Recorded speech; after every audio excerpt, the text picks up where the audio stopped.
আগের দিন যে জ্যান্ত ফলি মাছগুলো আনা হয়েছিল, তাই ভাবলাম আজকে ওইটাই রান্না করি আর রেসিপিটাও তোমাদের সঙ্গে একটুখানি শেয়ার করি। তো সবার প্রথমে মাছে লবণ আর হলুদ মাখিয়ে একটু সময় রেখে দিয়ে আর এবারে কিন্তু মাছগুলো উল্টে পাল্টে বেশ লালচে করে ভেজে নিচ্ছি। তো ফলি মাছ ভাজতে না খুব বেশি একটা সময় লাগে না, তেলের ভিতর দিলে কিন্তু ঝটপট করেই ভাজা হয়ে যায়।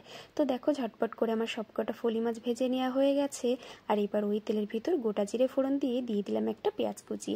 তো একটুখানি লবণ দিয়ে পেঁয়াজটাকে বেশ ভালো করে ভেজে নিয়েছি আর তারপর দিয়ে দিলাম একটা বাটা মশলা। আর এই মশলার ভিতর রেখেছিলাম গোটা জিরে, গোটা ধনে, একটুখানি আদা আর কয়েকটা পাকা লঙ্কা। তো তারপর হলুদ গুঁড়ো, শুকনো লঙ্কার গুঁড়ো দিয়ে মশলাটাকে বেশ ভালো করে একটু কষিয়ে নিতে হবে। তো মশলাটা যখন প্রায় কষানো হয়ে যাবে তখন দিয়ে দেবো কেটে রাখা আলু।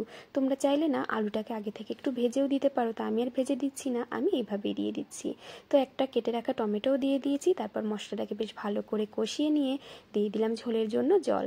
তো আমি না সাধারণত এইভাবেই ফলি মাছ রান্না করি, তোমরা কে কোনভাবে রান্না করো আমাকে কমেন্ট করে জানিও। তো তারপরে ঝোলটা বেশ ভালো করে ফুটে উঠলে মাছগুলো দিয়ে দিয়েছি। আর এবার মাছটাকে হালকা করে একটু নেড়ে চেড়ে ঢাকা দিয়ে দেবো, যাতে করে মাছের ফ্লেভারটা ঝোলের ভিতর চলে আসে আর ঝোলের স্বাদটাও মাছের ভিতর ঢুকে যায়। তো দেখো কিছুটা সময় ঢাকা দিয়ে রান্না করেছি, আলু টালু সমস্ত কিছু খুব সুন্দর সিদ্ধ হয়ে গেছে। আর এবারে কিন্তু ঝোলটা একটুখানি কমে আসলে আমি নামিয়ে রাখবো।